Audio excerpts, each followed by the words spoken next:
वाशिम जिल्ह्यातील ग्रामपंचायतीची करवसुली मोहीम सुरू। 411 ग्रामपंचायतींकडून आतापर्यंत 61% करवसुली। अजूनही 5,81,00,000ची थकबाकी कायम।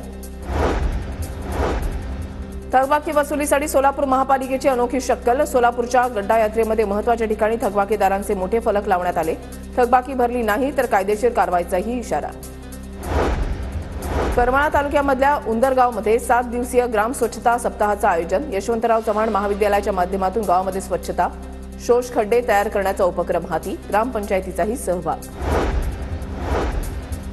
महाबळेश्वरच्या मुख्य चौकामध्ये रानगव्याचा मुक्त संचार। रात्रीच्या सुमारास छत्रपती शिवाजी महाराज चौकामध्ये रानगवा आढळला। अचानक रानगव्याचं दर्शन झाल्यानं अनेकांची तारांबळ।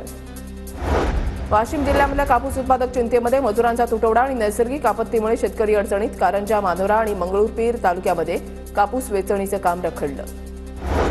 वाशिम जिल्ह्यामध्ये शेतकरी पीक कर्जाच्या प्रतीक्षेत। रब्बी हंगाम संपण्याच्या मार्गावर। केवळ 1903 शेतकऱ्यांना पीक कर्जाचं वाटप। 12,214 शेतकऱ्यांना कर्जाची प्रतीक्षा। बीड जिल्ह्यामध्ये 13 सरपंचांचे सदस्यत्व रद्द। जात वैधता प्रमाणपत्र सादर न केल्यानं कारवाई।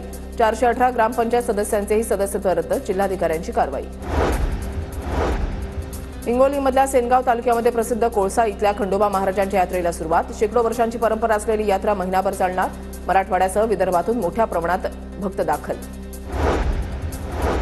प्रलंबित जात प्रमाणपत्राच्या मागणीसाठी मुक्ताईनगर तहसील कार्यालयासमोर आदिवासी कोळी बांधवांचा बेराड मोर्चा। आंदोलनस्थळी आमदार चंद्रकांत पाटील यांची भेट। मागणीकडे प्रशासन लक्ष देत नसल्यानं ठिय्या आंदोलन।